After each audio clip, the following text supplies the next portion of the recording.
هو الذي أنزل عليك الكتاب منه آيات محكمات هن أم الكتاب۔ وہی ہے جس نے تم پر یہ کتاب اتاری، اس کی کچھ آیتیں صاف معنی رکھتی ہیں، وہ کتاب کی اصل ہیں۔ الحمدللہ رب العالمین، والصلاة والسلام علی سید الانبیاء والمرسلین، اما بعد فاعوذ باللہ من الشیطان الرجیم، بسم اللہ الرحمن الرحیم۔ الصلاة والسلام علیک یا رسول اللہ وعلی آلک واصحابک یا حبیب اللہ۔ الصلاة والسلام علیک یا نبی اللہ وعلی آلک واصحابک یا نور اللہ۔ محترم ناظرین کرام، ہم ایک مرتبہ پھر سلسلہ احکام قرآن میں مل رہے ہیں۔ سلسلہ احکام قرآن جو ہے قرآن مجید فرقان حمید کی جو آیات احکام ہیں ان کی تفسیر پر مبنی ہے۔ سورہ نساء کے تحت جتنی بھی آیات تفسیر تھی سوائے ایک موضوع کے، ہم نے تقریباً تمام آیات احکام تھیں ان کی تفسیر کو بیان کیا۔ ایک آدھ موضوع کے تعلق سے کچھ یوں دقت تھی کہ ان کے جو مسائل ہیں بہت باریک تھے، تو ان موضوعات کو ہم نے چھوڑا۔ ایک یا دو موضوع ایسے ہوں گے ان کو چھوڑا ہوگا، ورنہ تقریباً تمام کے تمام جو موضوع تھے تمام کے تمام ایسی آیات جس میں احکامات بیان کیے گئے سورہ نساء کے تحت بیان ہوئے۔ اور آج ہم سورہ مائدہ کی ابتدا کر رہے ہیں۔ سورہ مائدہ قرآن پاک میں مصحف کی ترتیب کے اعتبار سے 5ویں سورۃ مبارکہ ہے۔ اس کی پہلے آیت مبارکہ کے تحت آج ہم گفتگو کریں گے۔ آئیے سب سے پہلے پہلی آیت مبارکہ کی تلاوت اور ترجمہ سنتے ہیں۔ قرآن کی روشنی یا ایھا الذین آمنوا اوفوا بالعقود احلت لکم بہیمۃ الانعام الا ما یتلی علیکم غیر محل الصید وانتم حرم ان اللہ یحکم ما یرید۔ اے ایمان والو، اپنے قول یعنی عہد پورے کرو۔ تمہارے لیے حلال ہوئے بے زبان مویشی مگر وہ جو آگے سنایا جائے گا تم کو، لیکن شکار حلال نہ سمجھو جب تم احرام میں ہو، بے شک اللہ حکم فرماتا ہے جو چاہے۔ اس آیت مبارکہ کے تحت ہم کن نکات پر گفتگو کریں گے، آئیے ان کی فہرست ملاحظہ کرتے ہیں۔ قرآن کی روشنی۔ سورہ مائدہ کی پہلی آیت کے تحت بیان کیے جانے والے اہم نکات۔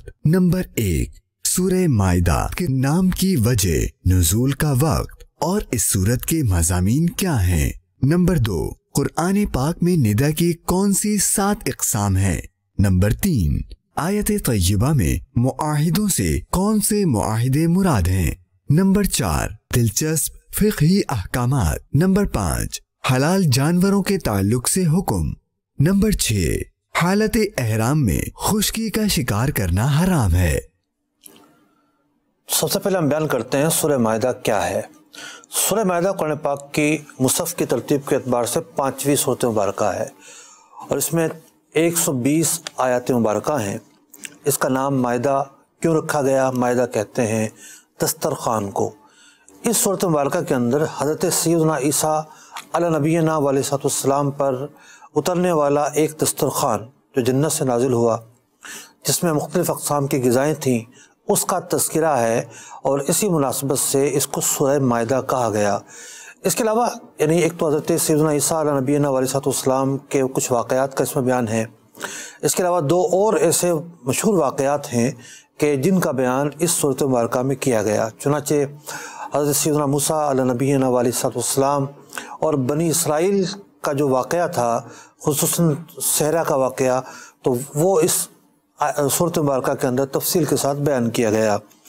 اسی طریقے سے حضرت آدم علیہ السلام کے بیٹوں میں سے قابیل اور حابیل کے جو قتل کا معاملہ ہوا تھا، اس واقعے کو بھی قرآن پاک نے اس سورۃ مبارکہ نے تفصیل کے ساتھ بیان کیا۔ تو یوں 3 ایسے واقعات ہیں جو اس صورت کے اندر بیان کیے گئے۔ اس صورت مبارکہ کے اندر کہ حلال و حرام کے مسائل بطور خاص بیان کیے گئے۔ نبی اکرم صلی اللہ تعالیٰ علیہ وسلم نے عرفات کے دن میدان عرفات میں خطبہ دیتے ہوئے سورہ مائدہ کے پڑھنے کی ترغیب ارشاد فرمائی۔ آپ علیہ الصلوۃ والسلام نے ارشاد فرمایا، اس کا مفہوم یہ ہے کہ سورہ مائدہ کو پڑھو اور اس میں جس چیز کو حلال قرار دیا گیا ہے اس پر عمل کرو، جس کو حرام قرار دیا گیا ہے اس سے اجتناب کرو۔ تو سورہ مائدہ کی جو آیات ہیں، تمام کی تمام آیات مدینہ منورہ میں نازل ہوئیں سوائے ایک آیت مبارکہ کے۔ وہ آیت مبارکہ کون سی تھی؟ الیوم اکملت لکم دینکم واتممت علیکم نعمتی وردیت لکم الاسلام دینا، کہ اللہ تعالیٰ نے ارشاد فرمایا کہ آج میں نے دین کو مکمل کر دیا ہے۔ یعنی یہ جو ایک آیت مبارکہ ہے یہ مکہ مکرمہ میں میدان عرفات میں جمعہ کے دن نازل ہوئیں۔ حضرت سیدنا عمر فاروق رضی اللہ تعالیٰ عنہ سے روایت ہے کہ ایک یہودی نے ان سے کہا کہ تم ایک آیت کی تلاوت کرتے ہو، اگر وہ آیت ہم پر نازل ہوتی تو ہم اس دن کو عید کے دن کے طور پر مناتے۔ بخاری شریف کی حدیث ہے۔ تو حضرت سیدنا عمر فاروق رضی اللہ تعالیٰ عنہ نے جواب دیا کہ ہمیں پتہ ہے یہ آیت کس دن نازل ہوئی، کس مقام پر نازل ہوئی۔ اب حضرت عمر فاروق رضی اللہ تعالیٰ عنہ کا یہ جو جواب تھا، اس سے آپ کیا کہنا چاہتے تھے؟ اس کی تشریح ہمیں ملتی ہے ترمذی شریف کی اس حدیث سے جو حضرت ابن عباس رضی اللہ تعالیٰ عنہ سے مروی ہے کہ حضرت ابن عباس رضی اللہ تعالیٰ عنہ فرماتے ہیں کہ اس آیت مبارکہ کے نازل ہونے کا جو مقام ہے وہ عرفات کا مقام ہے، ہمارے لیے خوشی کی بات ہے۔ اور دوسری بات یہ ہے کہ یہ آیت مبارکہ جمعے کے دن نازل ہوئی، یہ بھی ہمارے لیے ایک خوشی کی بات ہے۔ تو فرمایا، حضرت ابن عباس رضی اللہ تعالیٰ عنہ فرماتے ہیں کہ یہ آیت مبارکہ 2 عیدوں کے دن نازل ہوئی ہے۔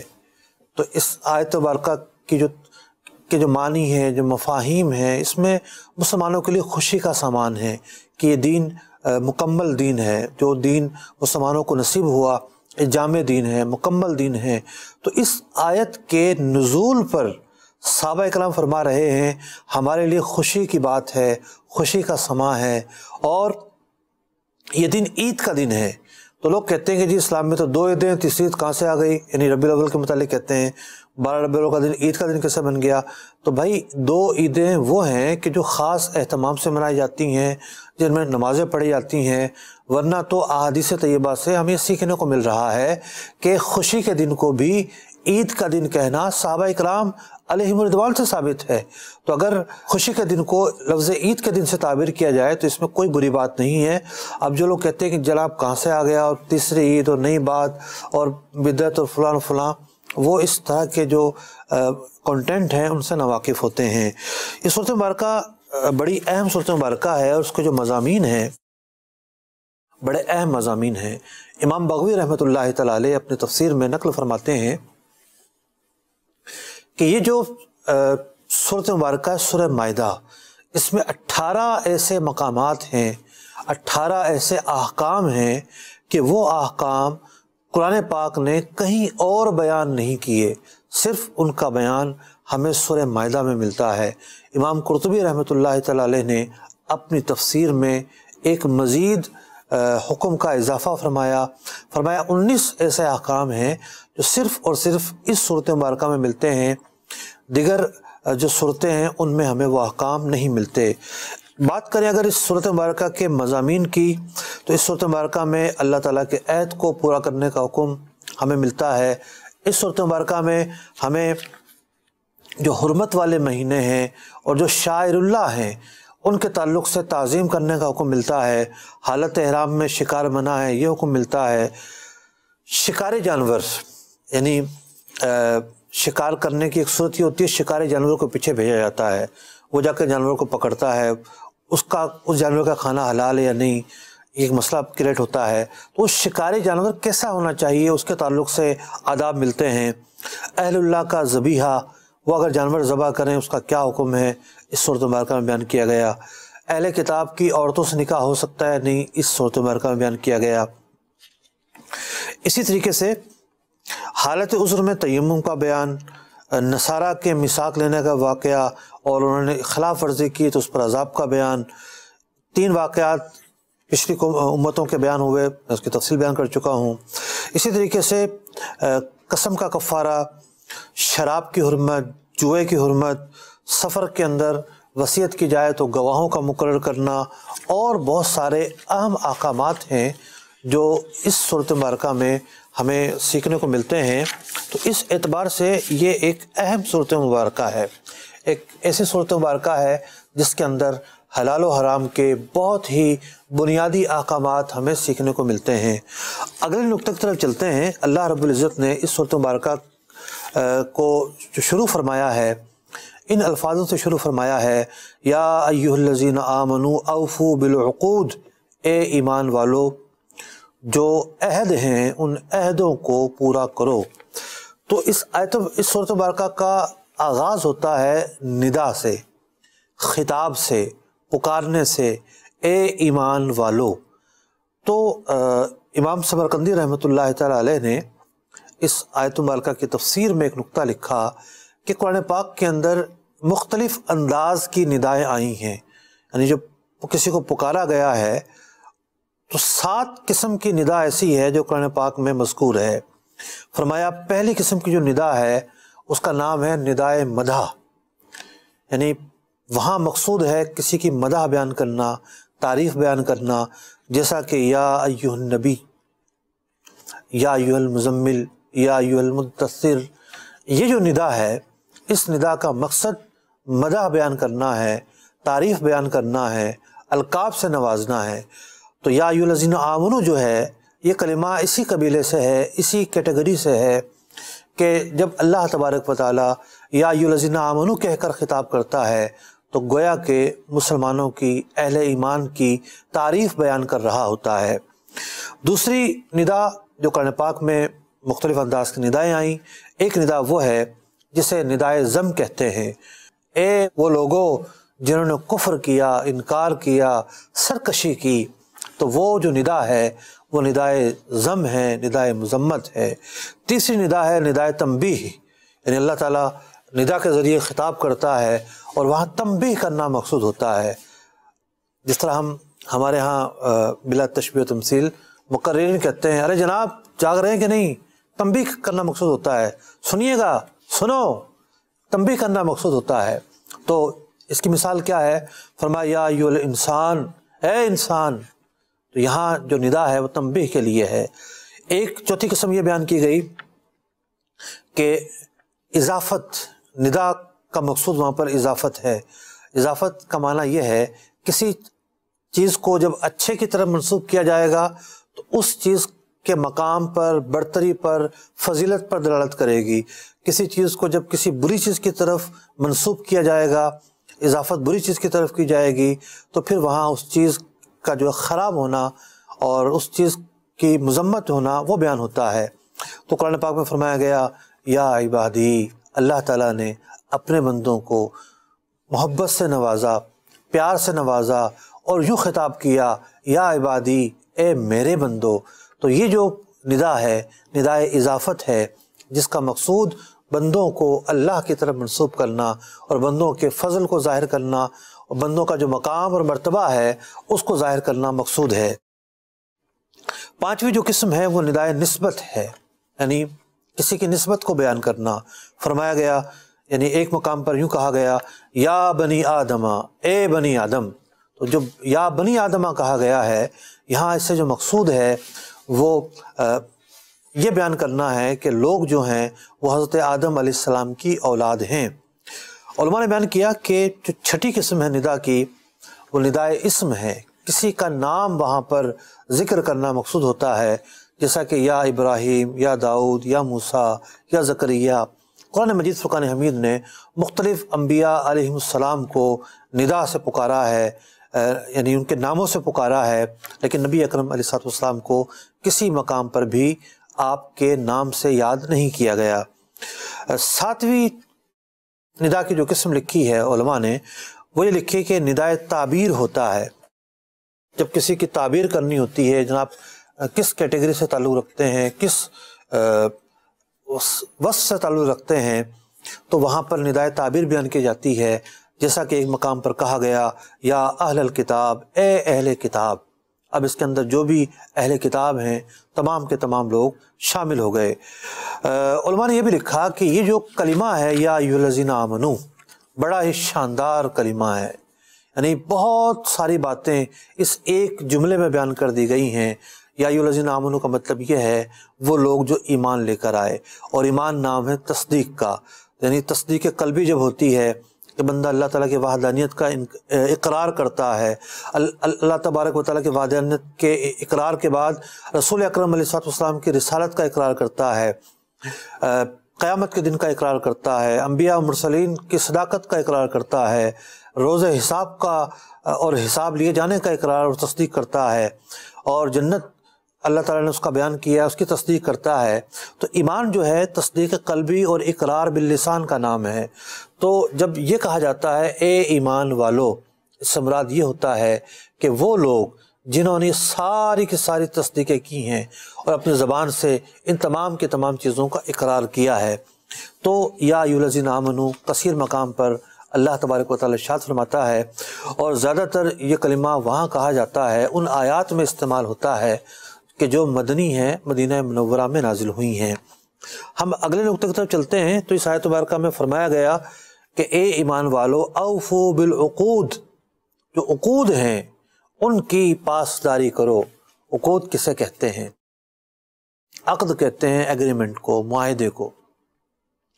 یہاں کسی قسم کی تخصیص بیان نہیں کی گئی کہ کس طرح کا معاہدہ ہے جس کو پورا کیا جانا ہے.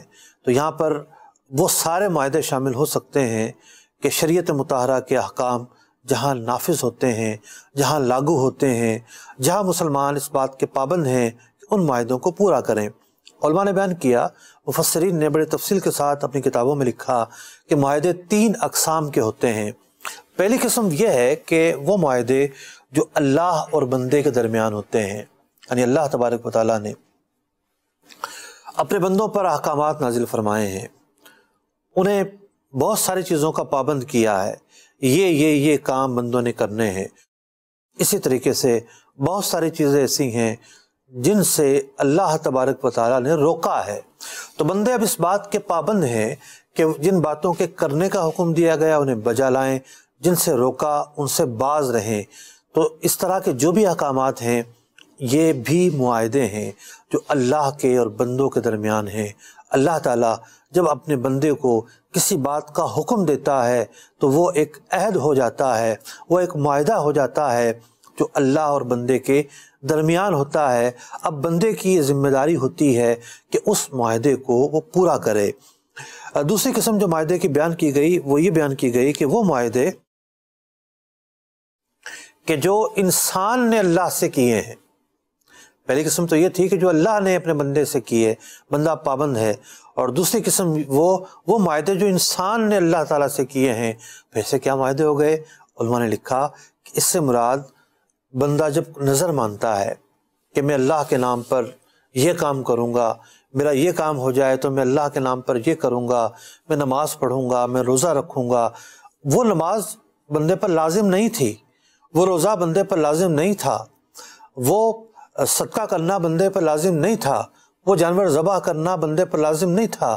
بندے نے نظر مان کر وہ چیز خود اپنے اوپر لازم کر لی. یہ بھی ایک معاہدہ ہے جو بندے نے اللہ کے ساتھ کر لیا ہے. اب بندہ اس بات کا پابند ہے کہ وہ اس معاہدے کو پورا کرے. تو معاملہ نظر کا ہو، معاملہ قسموں کا ہو، یہ ایسے معاہدے ہیں کہ جو بندہ اللہ تعالیٰ کے ساتھ کرتا ہے. لہٰذا ایسے معاہدے بھی اس حکم میں داخل ہیں جن کے پورا کرنے کا حکم دیا جا رہا ہے. مفسرین نے لکھا کہ ایک تیسرے معاہدے ہوتے ہیں. تیسرا معاہدہ یہ ہوتا ہے وہ معاہدے جو بندوں کے ساتھ ہوتے ہیں. جی ہاں، بندوں کے جو معاہدے ہیں وہ 2 طرح کے ہوتے ہیں. ایک کو عقود معاوضات کہا جاتا ہے، یعنی آپ کسی سے کوئی چیز لیتے ہیں، کوئی چیز دیتے ہیں، 2 طرفہ لین دین ہوتا ہے. ایسی چیزوں کو عقود معاوضات کہا جاتا ہے. یعنی جب آپ کوئی چیز خریدتے اور بیچتے ہیں تو ایک ایگریمنٹ ہوتا ہے جس میں دو طرفہ تبادلہ ہوتا ہے. آپ کسی سے معاہدہ اجارہ کرتے ہیں، سروس کا کوئی معاہدہ کرتے ہیں، دو طرف کا معاہدہ ہوتا ہے. ایک طرف سے سروس دی جاتی ہے، دوسری طرف سے جو معاوضہ ہے وہ ادا کیا جاتا ہے. اسی طریقے سے نکاح بھی ایک معاہدہ ہے کہ جس میں مہر کے بدلے بندہ کسی سے نکاح کرتا ہے. اسی طریقے سے اور معاہدوں کی بہت ساری اقسام ہیں، پورا ایک چیپٹر ہے معاہدہ، اور پوری ایک ڈیٹیل طلب چیز ہے اور پوری ایک تفصیل ہے، اور اس پر جتنا کلام کیا جائے کم ہے. تو خلاصہ یہ ہے کہ اگر بات ہو بندوں کے معاہدوں کی کہ جو آپس میں کرتے ہیں، ان کا پورا کیا جانا ضروری ہے. آپ نے ٹوکن دے دیا، بیانہ دے دیا، مکان خرید لیا، اب اس کا پورا کرنا آپ پر ضروری ہے. بلا عذر سے پیچھے ہٹنا حرام ہے. اگر کوئی شخص پہلے سے ہی اس نظریے پر ٹوکن دیتا ہے کہ جناب ٹھیک ہے میں کہیں اور سے پارٹی ڈھونڈوں گا، تلاش کروں گا، اور پارٹی مل گئی تو ٹھیک ہے ورنہ معاہدہ کینسل کر دوں گا. بھئی معاہدہ کیسے کینسل ہو جائے گا؟ کیسے کینسل ہو سکتا ہے؟ کوئی وجہ پائی جانی چاہیے. معاہدہ ہو چکا ہے، اب اس کا جو نتیجہ ہے وہ ظاہر ہونا چاہیے. کسی معاہدے کا نتیجہ کیا ہوتا ہے؟ اس کا نتیجہ یہ ہوتا ہے جیسے خرید و فروخت کا معاہدہ ہے کہ جو خریدار ہے وہ خریدی ہوئی چیز اس کے حوالے کی جائے، اور جو بیچنے والا ہے وہ اپنا مال وصول کرے، معاوضہ وصول کرے، قیمت وصول کرے، ثمن وصول کرے. دونوں اس بات کے مستحق ہو جاتے ہیں. تو بجائے اس کے کہ سامنے والا جو ہے وہ چیز حوالے کرے اور قیمت وصول کرے، وہ معاہدہ فسخ کر دیتا ہے یا خریدار فسخ کر دیتا ہے. یہ دونوں ہی وہ صورتیں ہیں جو ناجائز ہیں. معاہدوں کی خلاف ورزی اللہ تعالیٰ کے حکم کی خلاف ورزی ہے. تو جب معاہدوں کی خلاف ورزی اللہ تعالیٰ کے حکم کی خلاف ورزی ہے تو صرف اتنا نہیں ہے اب کہ معاملہ صرف بندوں کا ہے، بلکہ جب بھی کوئی معاہدہ ہوتا ہے تو وہاں ہم ایک حق اللہ کے بھی پابند ہو جاتے ہیں. اس حق اللہ کی رعایت کرنا ہم پر ضروری ہو جاتا ہے. اگر ہم وہاں پر صرف یہ سمجھیں کہ ہم آزاد ہیں، حریت ہے، آزادی ہے، کوئی روک تھام نہیں ہے، صرف یہ تو ایک نجی معاہدہ تھا، نجی معاملہ تھا اور ہم قید و بند سے آزاد ہیں، ایسا نہیں ہے. قرآن پاک واضح طور پر فرما رہا ہے یا ایھا الذین آمنوا اوفوا بالعقود، کہ جو معاہدے ہیں ان کی پابندی کرو. اور علماء نے بیان کیا کہ تینوں طرح کے جو معاہدے ہیں وہ اس میں داخل ہیں. ایک اور بڑے دلچسپ نقطہ کی طرف بڑھتے ہیں. ہمارا نقطہ یہ ہے اگلا کہ بات معاہدوں کی ہو رہی ہے. امام رازی رحمۃ اللہ تعالی علیہ نے تفسیر کبیر میں 3 ایسی مثالیں نقل کی ہیں کہ امام اعظم ابو حنیفہ رضی اللہ تعالیٰ عنہ اور امام شافعی رحمۃ اللہ تعالی علیہ و رضی اللہ تعالیٰ عنہ، ان کے درمیان کچھ مسائل کا اختلاف ہوا، اور امام اعظم ابو حنیفہ رضی اللہ تعالیٰ عنہ کی جو دلیل تھی وہ دلیل یہ آیت مبارکہ تھی.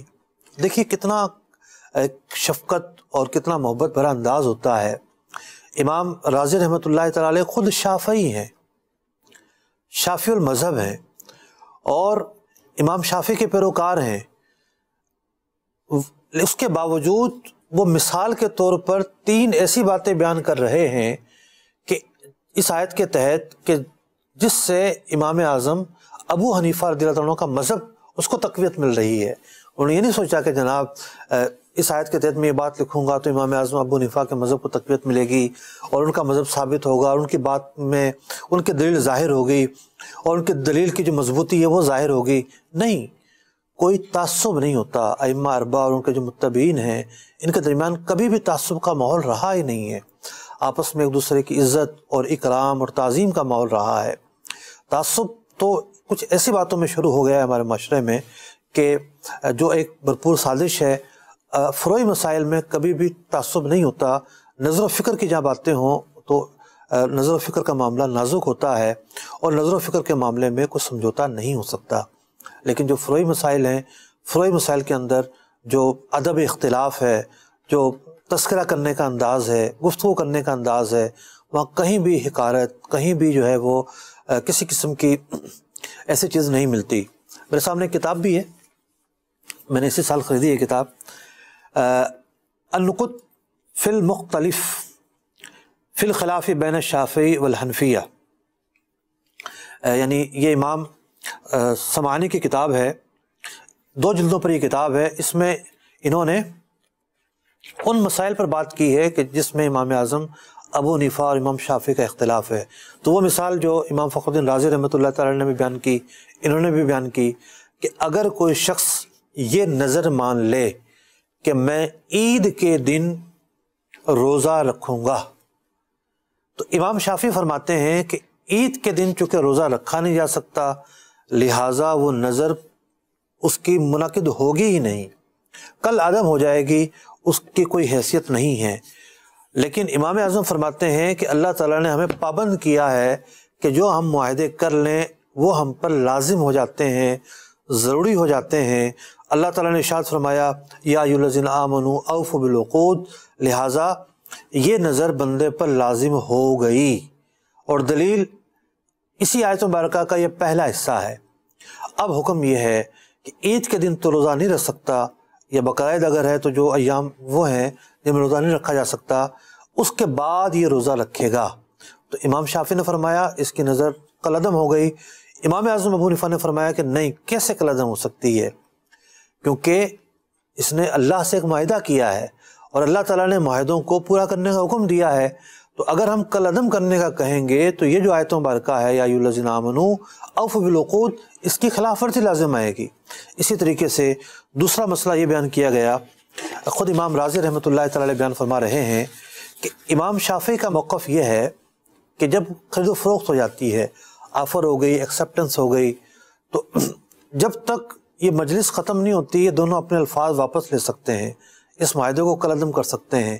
امام اعظم ابو حنیفہ رضی اللہ عنہ اسی آیت مبارکہ کے روح سے فرماتے ہیں کہ نہیں، ایسا نہیں ہو سکتا، آفر اور ایکسیپٹنس ہو گئی تو معاہدہ ہو گیا، اب یہ معاہدہ بیک نہیں ہو سکتا، مطلب کینسل کریں گے وہ ایک الگ جدا گانا صورت ہے، لیکن اب ان کا اختیار باقی نہیں رہا۔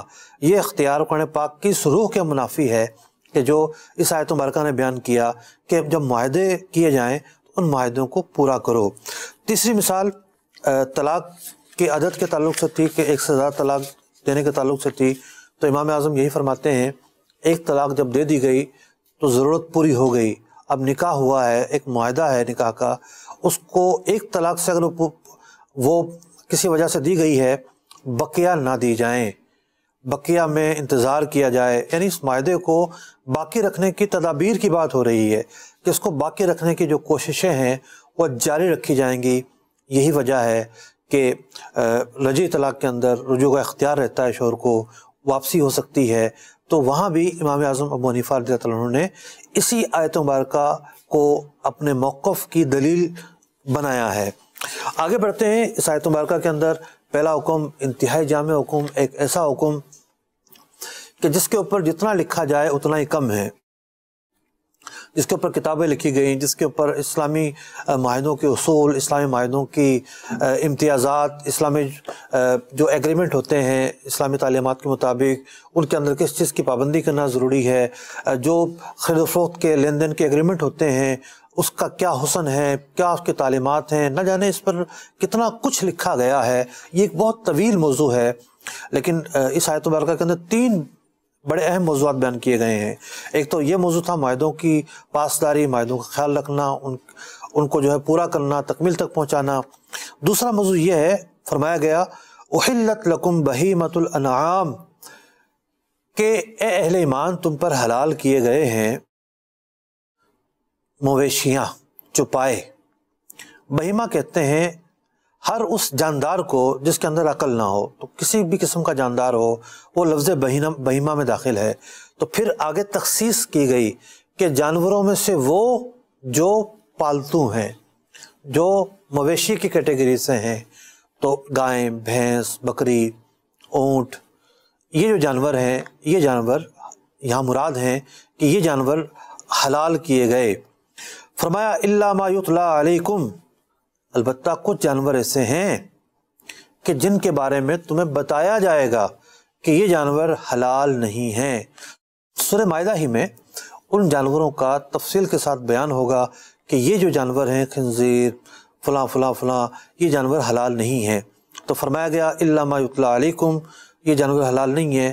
اب ایک دوسرا موضوع کہنے کو تو وہ دوسرا موضوع بھی ہے اور نہیں بھی ہے۔ نہیں اس لیے ہے کہ جانور ہی کا ہی تذکرہ ہو رہا ہے، اور ہاں اس لیے ہے کہ حج کے متعلق ایک حکم بیان کیا جا رہا ہے۔ پرانے وقتوں میں جب لوگ حج کے لیے نکلا کرتے تھے، احرام جب باندھا کرتے تھے، تو دو قسم کے لوگ ہوتے تھے۔ ایک تو وہ ہوتے تھے جو میقات پر جا کر احرام باندھتے تھے، اور ایک وہ ہوتے تھے جو اپنے شہر سے ہی احرام باندھ لیا کرتے تھے۔ اب کوئی مدینہ منورہ سے بھی احرام باندھ کر آ رہا ہے تو کچھ چھوٹا راستہ تو نہیں ہے، تقریباً 400 سے زیادہ کلومیٹر بنتے ہیں، کوئی 5-6 دن کا راستہ ہے۔ پیدل اگر چلا جائے تو اس پیدل چلنے کے دوران کوئی جانور نظر آ گیا ان کو، اب وہ حالت احرام میں ہیں تو شکار کر سکتے ہیں یا نہیں، تو یہاں وہ بات بیان کی جا رہی ہے غیر محل الصید وانتم حرم، کہ جب تم حالت احرام میں ہو تو پھر خشکی کا جو شکار ہے وہ نہیں کر سکتے۔ کیونکہ بات چل رہی ہے یہاں پر چوپایوں کی، تو اس لیے اس حکم کی تفصیل بیان نہیں کی گئی کہ کون سا شکار حرام ہے، کیونکہ قرینہ موجود ہے۔ آگے ایک جگہ فرمایا گیا کہ جو بحری شکار ہے، جو مچھلی پکڑنا ہے، کشتی کے راستے اگر حالت احرام میں کوئی آ رہا ہے تو مچھلی کا جو شکار ہے اس کے لیے حلال ہے، لیکن جو خشکی کا شکار ہے، حالت احرام میں جو شخص آتا ہے وہ خشکی کا شکار نہیں کر سکتا، اور نہ اگر اس نے کیا تو نہ اس کے لیے حلال ہوگا، اور جو غیر محرم ہے اس کے لیے بھی حلال نہیں ہوگا۔ اور فرمایا گیا ان اللہ یحکم ما یرید، اللہ تعالیٰ جو چاہتا ہے وہ حکم بیان کرتا ہے۔ بڑا ہی جامع کلام ہے۔ ایک تو یہ بیان کر دیا گیا کیا تمہارے حق میں بہتر ہے اور کیا بہتر نہیں، اللہ تعالیٰ جانتا ہے۔ کہنے کو تو ایک ذہن میں سوال اٹھ سکتا تھا کہ بھئی بلی بھی ہمارے گھر میں رہتی ہے، کتے بھی جو ہے وہ ارد گرد پھر رہے ہوتے ہیں، تو بلی حلال نہیں ہے، کتے حلال نہیں ہیں، بکری حلال ہے، بھیڑ حلال ہے۔ آج کرونا وائرس کی اطلاع جو ہے وہ صبح و شام ہم سن رہے ہیں کہ جناب کرونا وائرس پھیل رہا ہے، اور جو رپورٹیں آ رہی ہیں اس کے پھیلنے کی، اس میں یہ بات شامل ہے کہ وہ لوگ ایسی غذاؤں کا استعمال کرتے ہیں کہ ایسے حرام جانوروں، یعنی مسلمانوں کے نزدیک جو حرام جانور ہیں وہ کھاتے ہیں، جس کی وجہ سے وائرس ان میں پھیلا ہے۔ وہ چوہے کھاتے ہیں، سانپ کھاتے ہیں، بچھو کھاتے ہیں، نہ جانے کیا کیا چیزیں کھاتے ہیں، کتے کھاتے ہیں، تو کسی حرام جانور سے وہ وائرس ان تک منتقل ہوا ہے اور اس سے یہ وبا پھیلی ہے۔ تو دیکھیے ہم تو پہلے ہی کہہ رہے ہیں، یعنی قرآن پاک نے تو پہلے ہی بیان کر دیا کہ یہ جانور حلال ہیں، یہ جانور حرام ہیں۔ اب بات ہے کہ کسی کی سمجھ میں نہ آئے تو اس بات پر غور کرنا چاہیے اللہ تعالیٰ کیا ارشاد فرما رہا ہے کہ ان اللہ یحکم، اللہ تعالیٰ حکم دیتا ہے ما یرید، جو وہ چاہے حکم دیتا ہے، وہ قادر مطلق ہے، اور اس کا جو حکم ہے اس نے جو اختیار کیا، اللہ تعالیٰ نے جو پسند کیا، اس میں خیر کے سوا کچھ نہیں ہو سکتا، اور جو اللہ تعالیٰ نے پسند نہیں کیا اس کے اندر یقینی طور پر دنیاوی طور پر بھی مفاسد ہوں گے، اخروی طور پر بھی اس میں مفاسد پائے جائیں گے۔ ہم نے بڑے مختصر انداز میں سورہ مائدہ کی پہلی جو آیت مبارکہ ہے اس کے مضامین پر بات کی، اور ہر مضمون تفصیل طلب ہے، لیکن مختصر انداز میں کوشش یہ کی کہ اس آیت مبارکہ کا ترجمہ اور وضاحت کسی حد تک پوری ہو جائے، اور امید ہے ہمارے ناظرین کو تشفی حاصل ہوئی ہوگی۔ آمین۔ فہم قرآن کا مجھ کو میرے مولا عطا کر دے، پڑھوں سمجھوں عمل کا بھی مجھے یا رب تو جذبہ دے۔